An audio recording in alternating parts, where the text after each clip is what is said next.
Muy buen domingo para todos, ¿cómo están? Qué gusto verlos, gracias por acompañarnos el día de hoy. Quiero compartirles que hoy va a ser un poco diferente. Ya estamos a punto de entrar en esta etapa de Navidad, ya estamos a mitad de noviembre y increíble que pasa tan rápido el tiempo, pero antes de entrar en estas sesiones y antes de tener este domingo tan especial que la próxima semana tendremos para cantar y para hacer algo muy especial que no te quieres perder, yo tenía toda la intención de hoy traer un mensaje un poco diferente, un mensaje muy importante de hecho, que tiene todo que ver con lo que hacemos como comunidad de fe, tiene todo que ver con lo que hacemos como iglesia. Es uno de esos mensajes que llamamos mensaje de visión. La visión para nosotros es esa fotografía del futuro que provoca una pasión dentro de nosotros. Y yo quisiera compartirles un poco de nuestra visión de cara a este fin de año y sobre todo pensando en el 2025. Mira, si tú tienes tiempo siendo parte de nuestra iglesia, seguramente has escuchado que existimos y decimos que Vida In existe para inspirar a las personas a seguir a Jesús. Y cuando decimos seguir a Jesús, lo decimos porque estamos convencidos que seguir a Jesús hace tu vida mejor y te hace mejor para la vida. Y cuando decimos seguir a Jesús, no simplemente decimos como cuando uno sigue a alguien en Instagram, sino que estamos hablando de una relación creciente con Jesús que te puede conectar con tu Padre Celestial. Y por eso cada domingo que tú estás acá y que creamos este ambiente en nuestro corazón, y nuestro deseo es que te pueda mover hacia dar un paso y conectarte con Dios independientemente, y esto es tan importante, independientemente de dónde estés parado en tu experiencia de fe, independientemente de cuál es tu pasado, cuál es tu experiencia, creemos que Jesús es para todos. Jesús es para todos. Si entraste por las escaleras hoy, seguramente viste no uno ni dos, como tres de esos anuncios que dicen una iglesia para todos. Y yo sé y reconozco que esto ya lo podemos ver en tantos lugares, ¿verdad? Cualquier iglesia que quiere ser relevante dice hoy somos para todos. Pero créeme que en este caso, en nuestro caso, es algo que tomamos muy en serio y está de hecho en el centro del corazón de todo lo que hacemos. Por eso creemos que Jesús es para todos, creemos que nosotros también debemos de ser un lugar para absolutamente todos. Y fíjate, cuando digo que Jesús es para todos, es muy interesante y hay algo que hemos entendido, que no se habla mucho en la iglesia, no es algo que es muy común repetirlo, pero yo quiero ponerlo sobre la mesa para ti el día de hoy, que es muy importante, algo que es verdad y de hecho es fascinante de Jesús. Yo no sé si te habías dado cuenta, pero a pesar de que Jesús viene como un líder religioso, en realidad no pasaba mucho tiempo con líderes religiosos y con gente religiosa. Jesús viene y se presenta como el enviado de Dios, pero los que se supone que estaban más cerca de Dios, estos religiosos, no pasaban mucho tiempo con Jesús. Jesús tenía una ética moral, un estándar de comportamiento inalcanzable, inigualable, y toda la gente que lo seguía realmente sabía que no se comparaba y que no iba a llegar a ese estándar que Jesús tenía. Y es muy interesante. En otras palabras, lo que te quiero decir es que la gente que era completamente diferente a Jesús quería estar con Jesús. ¿Te habías dado cuenta? ¿Habías pensado en eso?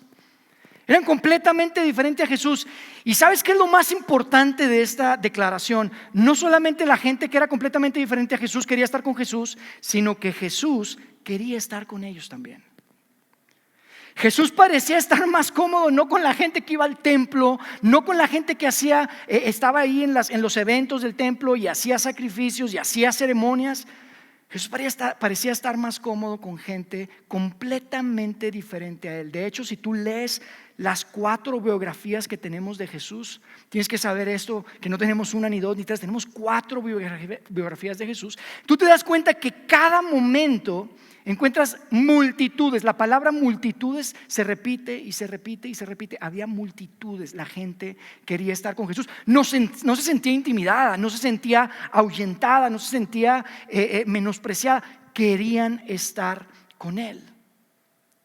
Y sabes, esto es muy interesante, porque si tú creciste en un ambiente de iglesia, tal vez cristiano, católico, tal vez ya no, pero lo recuerdas, tú sabes, has escuchado lo siguiente: la iglesia es su cuerpo.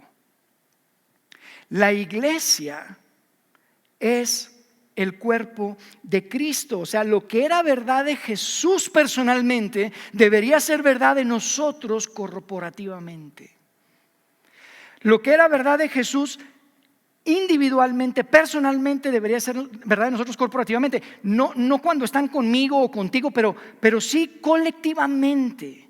Deberíamos de ser un grupo de personas que, a pesar de que la gente no piense lo mismo que nosotros, a pesar de que la gente tenga ideas diferentes, estándares morales diferentes, tal vez reglas si quieres diferentes, la gente debería querer estar con nosotros. Amigos, si somos el cuerpo de Jesús, el cuerpo de Cristo, deberíamos de ser la comunidad más anhelada, más deseada, más querida de nuestra sociedad. Y esto representa un gran reto, porque yo no te tengo que convencer ni decir mucho argumento para que estés de acuerdo conmigo que la realidad es que ese no es el caso. Desafortunadamente ese no es el caso. De hecho, si somos honestos, en muchos casos la iglesia está teniendo un impacto que es completamente opuesto al impacto que Jesús tenía en la gente cuando vivió entre nosotros en el primer siglo. Entonces, ¿qué de la esencia de Jesús hemos perdido? ¿Qué de la esencia de Jesús olvidamos o no tenemos presente para que en nuestras iglesias la gente diga: yo quiero ser parte? Tal vez no creo todo, pero yo quiero estar ahí. Tal vez no tengo los mismos estándares, pero quiero ser parte, quiero estar ahí. ¿Qué es? Y mira, una de las cosas que yo creo, hay muchas, pero una de las cosas que yo creo y te quiero proponer el día de hoy es que una de las cosas que era esencial de Jesús era la manera en la que Él veía al mundo y a la gente, la manera en que categorizaba a las personas, la manera, me gusta decirlo así, que priorizaba sus adjetivos. Porque todos tenemos nuestros adjetivos, ¿verdad? Para la gente. Preguntamos: ¿cómo te fue? Oye, no, me fue muy bien, pero ahí era pura gente naca. O era pura gente fresa. O era pura gente educada. O gente mal educada. Gente rica. Gente pobre. Tenemos nuestros adjetivos, ¿verdad? Si no he ofendido a todos, ahí a veces decimos: oye, era muy fifí. O era muy chairo, ¿verdad? Ahora sí ofendí a todos. Decimos: ese no es mi tipo de gente. O ese es mi tipo de gente, ¿verdad que sí? Tenemos nuestros adjetivos, tenemos nuestras categorías de gente, y esta es la gran diferencia. Y esto es lo que yo te quiero proponer que Jesús hacía muy diferente. Tiene una manera única de categorizar a las personas, de priorizar sus adjetivos. Y yo te quiero decir algo a ti. Probablemente tú nos acompañas y tienes muchas dudas. No te consideras un seguidor de Jesús, no te consideras cristiano, católico, tal vez creciste en una familia, pero iban un par de veces al año, eso ya quedó atrás. Yo te quiero decir algo a ti. Si tú tuvieras la oportunidad, y te quiero decir, sabes, especialmente a ti que probablemente dices: es que a mí me ha lastimado alguien, un cristiano, o a mí me decepcionó la iglesia. Yo te quiero decir algo: si tú pudieras viajar en el tiempo al primer siglo y te toparas cara a cara con Jesús, amigo, Jesús te encantaría. Si tú pudieras ver a los ojos a Jesús, verías los ojos más transparentes y honestos que jamás has visto en tu vida. Y a pesar que entenderías que nunca podrás llegar a su estándar, no te ahuyentaría, no te intimidaría. Querrías estar cerca de Él. Y yo quiero decirte que para nosotros como iglesia, la capacidad de entender, de creer y abrazar esta realidad es demasiado importante para nuestro futuro. Para nuestro futuro como iglesia y como comunidad de fe. Nuestra capacidad de entender esa realidad va a determinar nuestro futuro.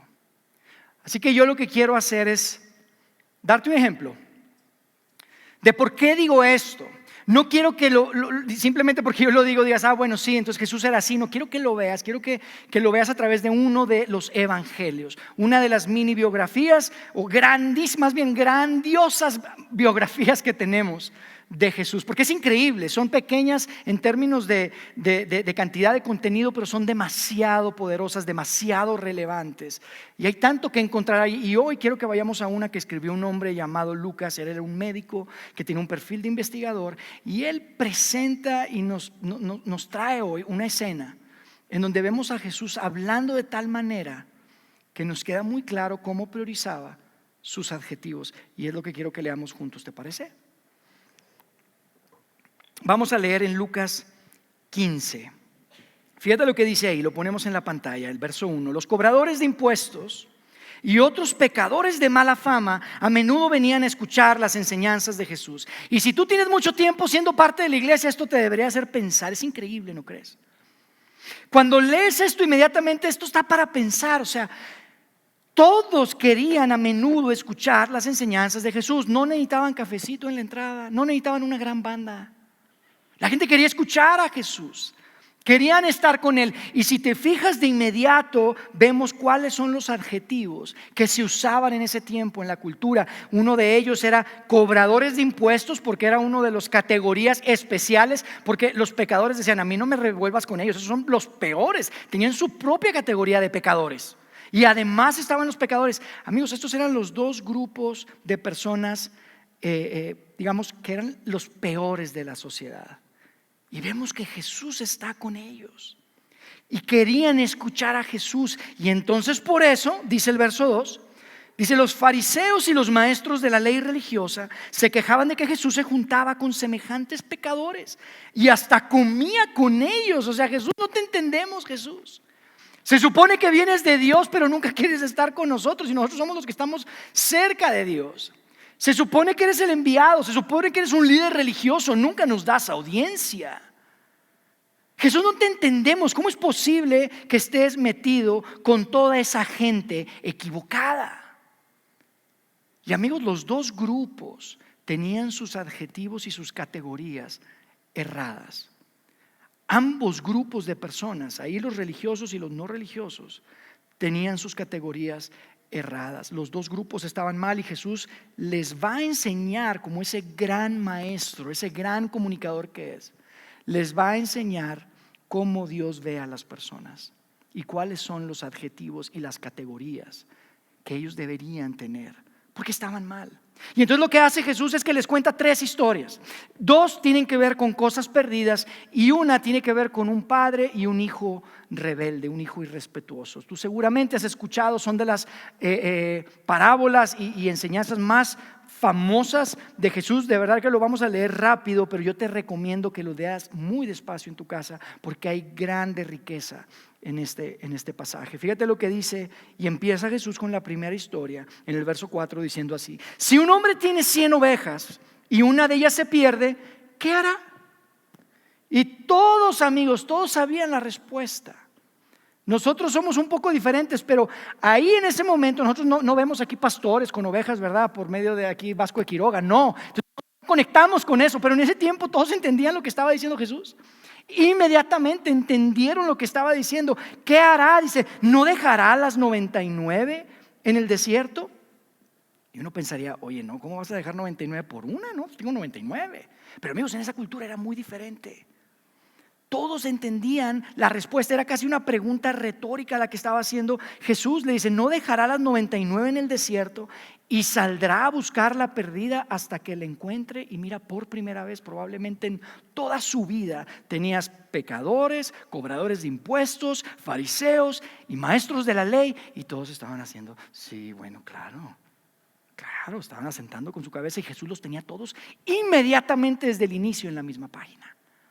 Increíble lo que Jesús estaba haciendo. Tú y yo a veces batallamos para entender, pero no, en ese momento, en esa cultura, tú entendías lo que estaba diciendo. Era obvio, claro que dejas las 99, no puedes perder una. Después dice en el verso 5: y cuando la encuentre, la cargará con alegría en sus hombros y la llevará a su casa. Y tal vez pensaron: bueno, pues no sé si con mucha alegría, ¿verdad? Pero sí, la cargo, llevo a su casa. Y en el 6 dice: cuando llegue, llamará a sus amigos y vecinos y les dirá: alégrense conmigo, porque encontré mi oveja perdida. Y probablemente empezaron a reír un poco y sonrieron, porque dijeron: Jesús, bueno, así como que hacer una gran fiesta, pues no, pero sí me siento mucho mejor que antes de haberla encontrado. Y ese era el punto, eso es lo que estaba diciendo Jesús. Ellos pensaron, oye, Jesús les estaba diciendo, cuando pierdes algo y lo encuentras, te sientes mucho mejor que cuando estaba perdido. Esta era la clave. Cuando pierdes algo de valor, ignoras lo que no está perdido y te enfocas en lo que está perdido. Ese era el mensaje, es lo que Jesús estaba diciéndoles acá. Ese era el punto que estaba haciendo, y tú lo entiendes. Tal vez no con ovejas, pero tú lo entiendes. Si tú tienes a tu novia, a tu prometida, y te llama, ¿verdad, hombres? Te llama tu novia y te dice, amor, perdí mi anillo de compromiso, pero ¿qué crees? Todavía tengo mi iPhone. ¿De qué ayuda? Amor, ¿qué crees? Perdí las llaves de mi auto, pero el auto sigue estacionado, no te preocupes. No, dices, encuentra el anillo, encuentra las llaves. Es muy lógico, cuando algo está perdido te enfocas en lo que está perdido al grado que puedes ignorar lo que no está perdido. Saben que hace algunos años mi esposa y mis hijos, cuando estaban pequeños, fueron a una plaza cerca de acá en Interlomas, que se llama Paseo Interlomas. Hay un patinadero y los puso por ahí, y recuerdo que los sentó y ella salió. Ahí enfrente había un Starbucks y los estaba viendo y los estaba mirando porque estaban patinando en la pista de hielo. Y ese día Eugenio, mi hijo, se perdió. Al día de hoy mi esposa te cuenta esto y se pone así como emocional. Porque tú sabes, cuando se te pierde un hijo empieza como que aquí abajo y empieza a gritar y empieza a gritar y empieza a gritar. Y sucedió que Eugenio pues se salió de la pista. Cuando mi esposa va con mi hija Isabel, le dice, ¿dónde está tu hermano? Dice, fue a buscarte. Dice, ¿cómo que fue a buscarte? Y entonces imagínate, mi esposa empezó a correr, a decirle a todos los policías que cerraran las puertas de la plaza. No encontrábamos a Eugenio. ¿Tú te imaginas que mi esposa me llama y me dijo, mi amor, ¿cómo estás? ¿Qué crees? Perdí a Eugenio. Pero no te preocupes, aquí está Isabela. No, o sea, cuando pierdes algo de gran valor, haces hasta lo imposible por encontrarlo. Ese era el punto que estaba haciendo Jesús. Tú no puedes comportarte de la misma manera cuando tienes algo perdido. Es algo importante. Tener cosas no perdidas, amigos, no ayuda en nada cuando tienes algo perdido. Tener cosas no perdidas no te ayuda a sentirte mejor del hecho de que tengas algo perdido. Y entonces Jesús concluye la primera historia y le dice, de la misma manera hay más alegría en el cielo por un pecador perdido. Y aquí ofendió a todo el mundo. Ustedes tienen que imaginarse la escena. Ahí está la audiencia de Jesús, y cuando dijo un pecador perdido, yo creo que los pecadores dijeron, órale, así como que perdido, qué grueso, ¿no? Dice que un pecador perdido que se arrepiente y regresa a Dios, que por 99 justos que no se extrañaron. Y los que eran fariseos, que pensaban que son los favoritos de Dios, dijeron, ¿qué? ¿Estás diciendo que Dios, que yo soy el favorito de Dios, se alegra más por 99 como yo que por uno de esos que ni siquiera invitaría a mi casa a comer? Y Jesús continúa, porque Él quiere enseñarle sobre los adjetivos de Dios y les está dando pistas. Continúa con una siguiente historia en el verso 8 y dice así: o supongamos que una mujer tiene 10 monedas de plata y pierde una, y uno piensa, una moneda de plata, pues bueno, tengo 9, pero en ese tiempo no. Y mira, este pasaje, esta parte donde habla de una mujer que tiene 10 monedas, se puede interpretar de diferentes maneras. Hay diferentes interpretaciones, pero una de ellas tiene que ver con algo que llamaban el dote. El dote que la familia de la novia, o el padre de la novia, le entregaba a ella para que el que se case con ella se lo pudiera llevar. Era como un apoyo económico, una especie de herencia. Y normalmente pues eso lo tenían así, y era como una carnada. Era como que, oye, si te casas con mi hija te llevas aquí todas las moneditas. Entonces imagínense una coronita probablemente donde traía las 10 monedas. Y yo pienso, si de esas 10 monedas que estaban bien acomodaditas se pierde una, pues no reacomoda las otras 9 así para que parezca que no. ¿Estás de acuerdo? No haría eso. Y Jesús les dice, supongamos que una mujer tiene 10 monedas de plata y pierde una. Dice, ¿no encenderá la lámpara y barrerá toda la casa y buscará con cuidado hasta que la encuentre? Y todos los que tenían hijas estaban entendiendo perfectamente lo que estaba hablando. Claro, no sale de la casa hasta que la encuentre. Tiene que buscar la moneda perdida. No puede salir de la casa hasta que la encuentre. Y después dice en el verso 9, y cuando le encuentre, llamará a sus amigos y vecinos y les dirá: alégrense conmigo, porque encontré mi moneda perdida. Y tal vez ellos otra vez sonrieron porque parece un poco exagerado, pero lo que Jesús está haciendo, está apelando a esa gran emoción de encontrar algo perdido. Hay una gran emoción. Mujeres que están acá hoy, en este momento, su bolsa la tienen ahí en su regazo o a un lado y no tienen ningún tipo de emoción por su bolsa. Pero si su bolsa está perdida y luego la encuentran, wow, hay un chorro de emoción, ¿a poco no? Ahí hay emoción, ahí hay, es que estaba perdida y traía mi cartera y traía todas las tarjetas y hay una emoción, ¿a poco no?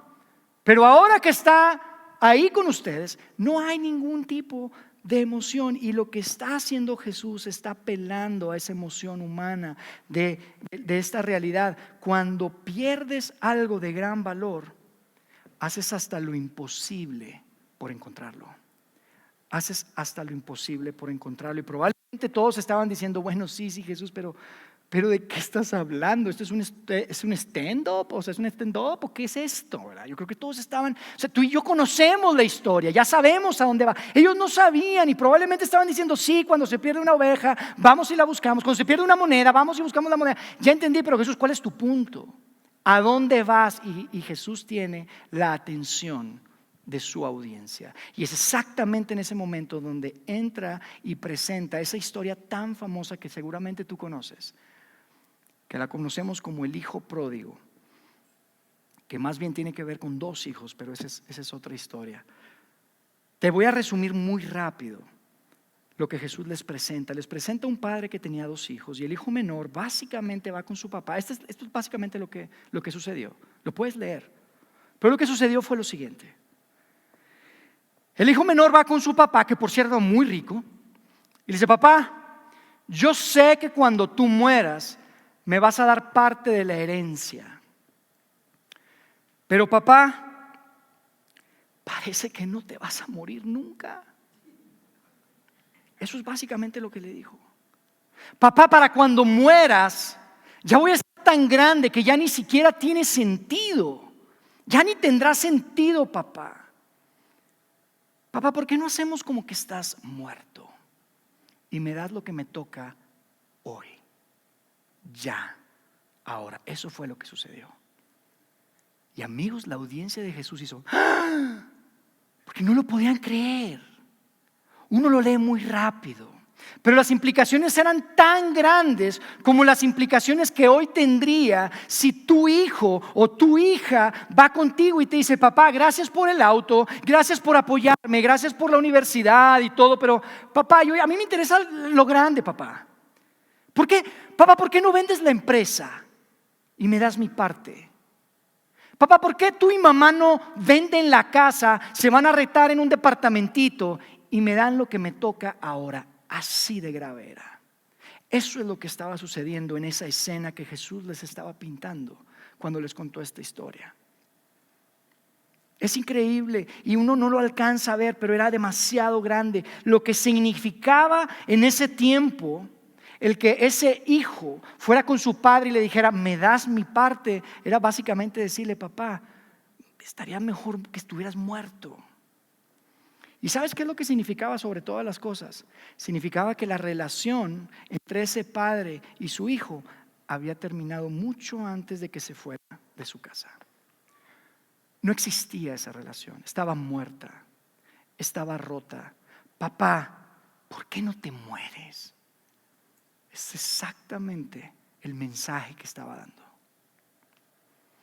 Y el padre está tan interesado en reconectar con su hijo que decide financiar su salida.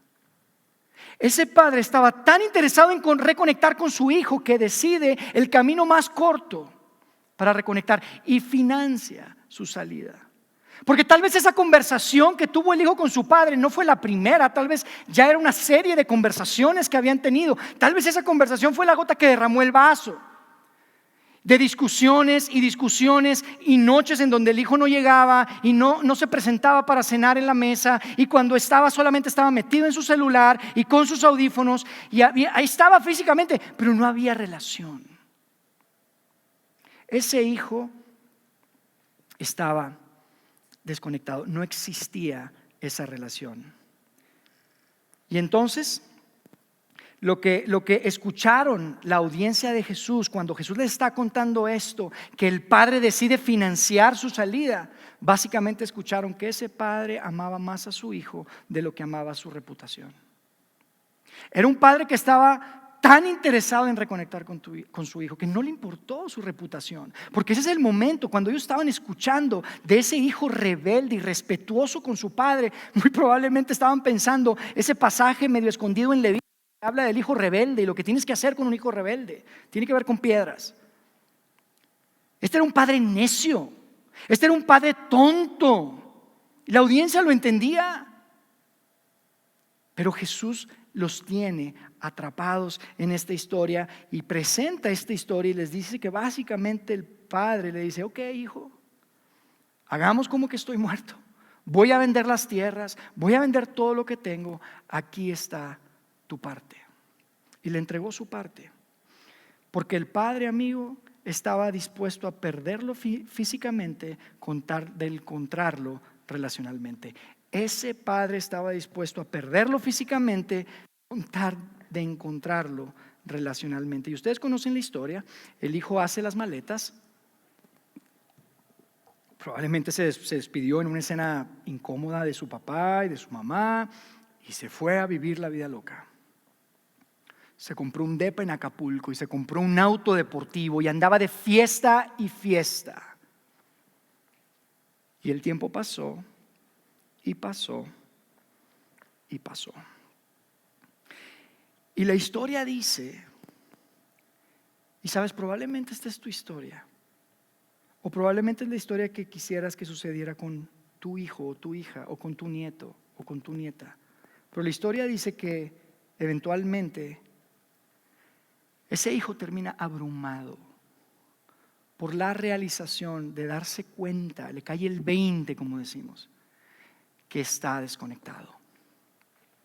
Ese hijo, no inicialmente, ok, porque al principio no, pero eventualmente se da cuenta que está desconectado. No solamente desconectado, se da cuenta que está perdido. Y está en una escena en donde muy probablemente este hijo se está haciendo preguntas y está preguntándose: ¿será que papá me extraña? Porque estoy empezando a extrañar a papá, pero no creo que papá me extrañe. ¿Será que en casa me extrañan? Porque estoy extrañando estar en casa, pero no creo que me extrañen en casa. De hecho, si regreso no podré ser un hijo. Pero sabes, tal vez puedo decirle a mi papá que me trate como un siervo. Eso estaría mucho mejor de donde estoy ahora, en este lugar tan oscuro en el que estaba metido. Estaba desconectado, estaba perdido, preguntándose: ¿será que papá me extraña? Porque, amigos, se había acabado todo lo que su papá tenía. Se había acabado todo lo que su padre había trabajado toda una vida, probablemente 2 vidas, tal vez era la fortuna de generaciones. Y se lo había acabado todo, había humillado a su padre. Y sabes, en la audiencia de Jesús hay gente como tú y como yo. Hay gente que estaba ahí y que sabía perfectamente que estaba desconectada de Dios. Y tal vez también se estaban preguntando al escuchar esta historia: ¿será que Dios me extraña? ¿Será que hay un lugar para mí? ¿Será que hay una manera, llegará algún día en que yo tenga lo necesario para poder acercarme a Dios? Se estaban preguntando: ¿será que me puedo acercar? Porque veo que ahí están esos, ¿verdad? Los fariseos y los maestros de la ley, que se supone que están cerca, pero yo no puedo ser como ellos. Es más, no quiero ser como ellos. Son unos hipócritas, pero ¿habrá una versión diferente de acercarse a Dios? Estoy extrañando a papá, pero ¿será que papá me extraña? Y entonces En la historia de Jesús, este hijo finalmente se llena de valor. Ustedes la han leído. En el verso 20 empieza diciendo así: entonces regresó a la casa de su padre. Y amigos, lo que sigue explotó la cabeza de toda la gente que estaba ahí. Les voló la cabeza y destruyó por completo cada categoría y cada adjetivo que esos hombres tenían en su vida y la manera en la que veían a las personas y al mundo. Y sabes, lo que sigue es tan poderoso que probablemente es la única razón por la que estás aquí el día de hoy, porque tenías que escuchar esto. Fíjate lo que sucedió. Dice que regresó a la casa de su padre y cuando todavía estaba lejos, su padre lo vio llegar. Y dice después, y lleno de, y lo que viene después de lleno de, va a depender y lo va a definir cómo usas tus adjetivos y cómo priorizas tus adjetivos. Lleno de enojo, lleno de frustración, lleno de coraje, vergüenza. Su padre lo vio en el camino, lo vio llegar y lleno de amor y de compasión, les dijo Jesús. Y todos quedaron: Jesús, espérame, ¿qué? Jesús, ¿cambiaste de historia? Y no te diste cuenta, estabas hablando de un hijo irrespetuoso, irresponsable. Cambiamos de canal, ¿o qué me perdí? La gente no podía entender lo que estaba escuchando. ¿Cómo? ¿Cambiaste de parábola? ¿Olvidaste lo que acabas de decir? Ningún padre tendría compasión. Ningún padre, después de lo que ese hijo hizo, tendría amor y compasión. Y Jesús probablemente pensaba y les decía: sí, claro, ningún padre que tuviera los adjetivos que ustedes tienen y que categorizaría a las personas como ustedes las categorizan. Pero mi padre es diferente. Y no solamente dice que estaba lleno de amor y compasión, sino que dice después, ahí mismo en el verso 20, corrió hacia su hijo, lo abrazó y lo besó. Y es tan emocionante, amigos, porque en este momento es donde yo creo que todos dijeron: tiempo fuera.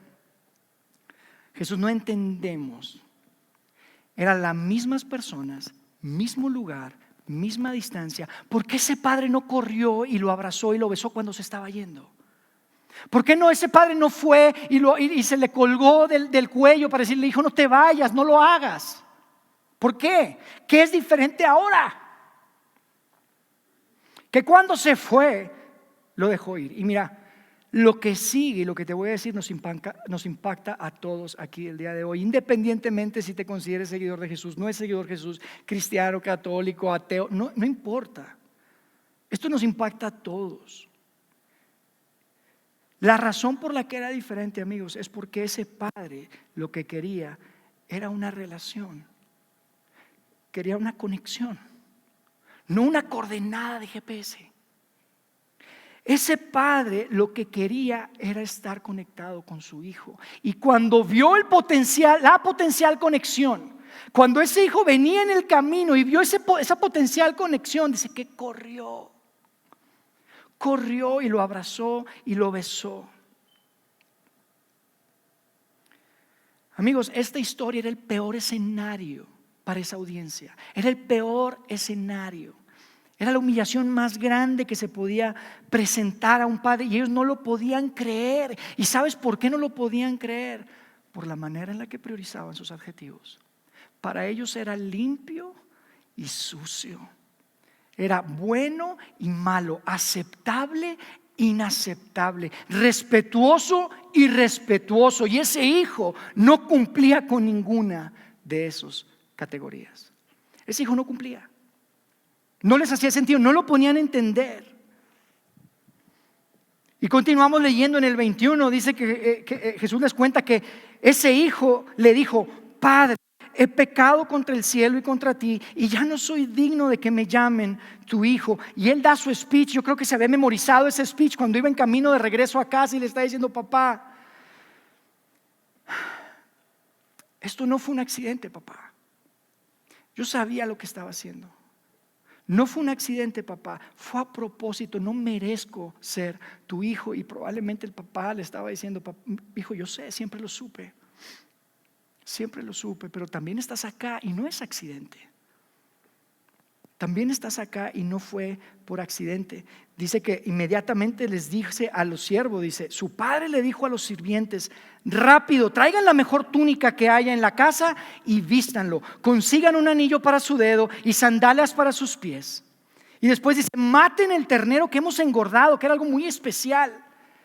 Tenemos que celebrar con un banquete. Y antes de continuar, te quiero decir que a continuación Jesús nos va a presentar sus adjetivos.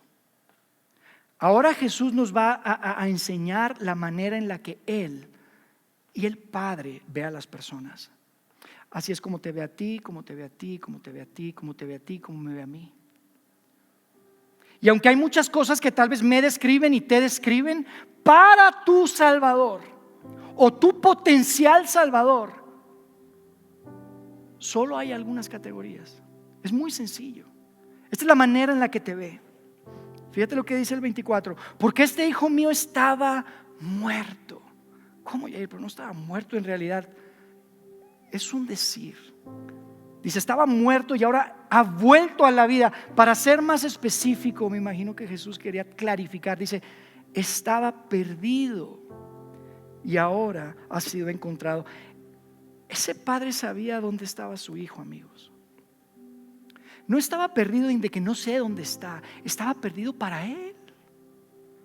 Estaba perdido para él. No había relación, no había conexión.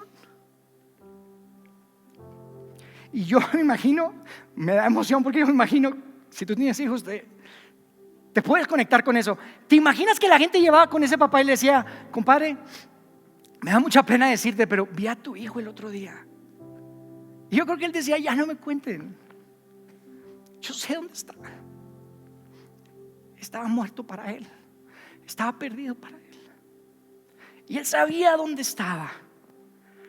Estaba desconectado. Y por eso hace una gran fiesta, porque ahora el que estaba muerto está vivo, al que estaba perdido está encontrado. Estaba desconectado y ahora está conectado. Y eso significa, discúlpenme, eso significa que iban a celebrar. Iba a celebrar en grande. Jesús lo que está diciendo a esa audiencia y lo que te está diciendo a ti y a mí, y esto es la pasión que tenemos como iglesia para nuestro Padre Celestial. Hay una manera muy clara en la que ve el mundo.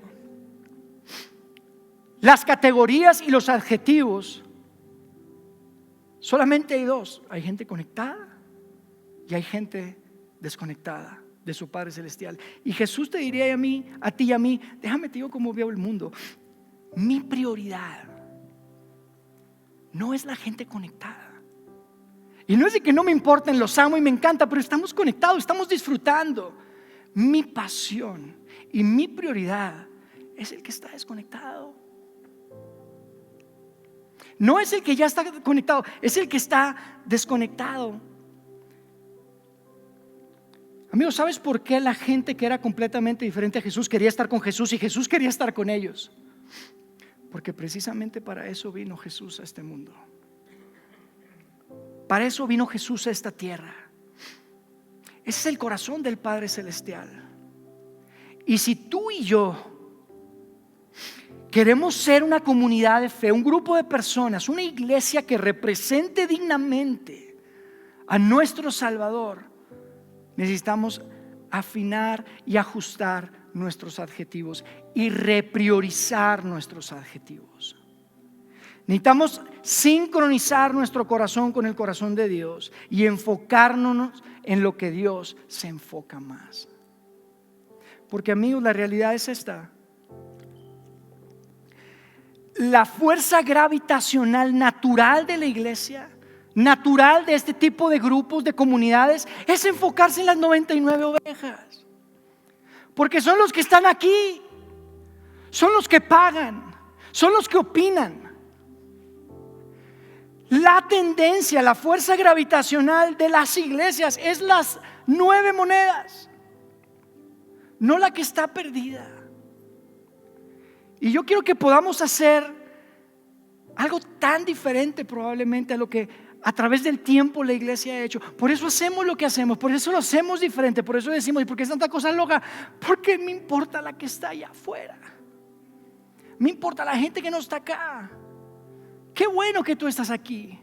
Me encanta, pero necesitamos ser un grupo de personas que pueda enfocarse y sincronizar nuestro corazón con el corazón de Dios. Amigos, ¿saben una cosa? Si Jesús viviera en nuestras comunidades hoy, probablemente no iría a la iglesia los domingos. Probablemente no iría a la iglesia los domingos. A menos de que hubiera un lugar, una iglesia que fuera tan atractiva y tan segura para que alguien que está desconectado pueda participar y pueda sentirse cómodo, independientemente de no creer lo mismo probablemente, pero pueda sentirse tan cómodo. Si hubiera ese lugar, yo creo que Jesús diría: ahí sí voy, porque ahí está la gente que me apasiona, ahí está la gente que me interesa. Eso es lo que quiero hacer. Quiero estar en el lugar donde puedo alcanzar y reconectar a las personas con su Padre Celestial. Amigos, si tú estás aquí hoy, y tú lo sabes, todos tenemos nuestra historia, pero si tú estás desconectado, eres lo más importante para Dios. Tú eres lo más importante para Dios, porque los ojos de nuestro Padre Celestial siempre están mirando el camino. Siempre están esperando que puedas regresar. Termino con esto. ¿Alguna ocasión has perdido algo en casa y nadie te ayuda a encontrarlo? ¿Te ha pasado? Oye, mijo, oye, mija, perdí las, amor, perdí, me ayuda, y nadie te ayuda. Parece que a nadie le importa. Amigos, no seamos ese grupo de personas. No seamos ese tipo de iglesia. No seamos esa gente de iglesia. Que podamos hacer el hábito de nuestra vida, convertirnos en una comunidad que siempre está mirando el camino. Déjame hacer una oración y terminamos. Padre Celestial, cada uno de nosotros tiene su propia historia, Señor. Y es diferente, y cada uno de nosotros en algún momento de nuestra vida estuvimos perdidos, estuvimos desconectados. Y Dios, no fue accidente.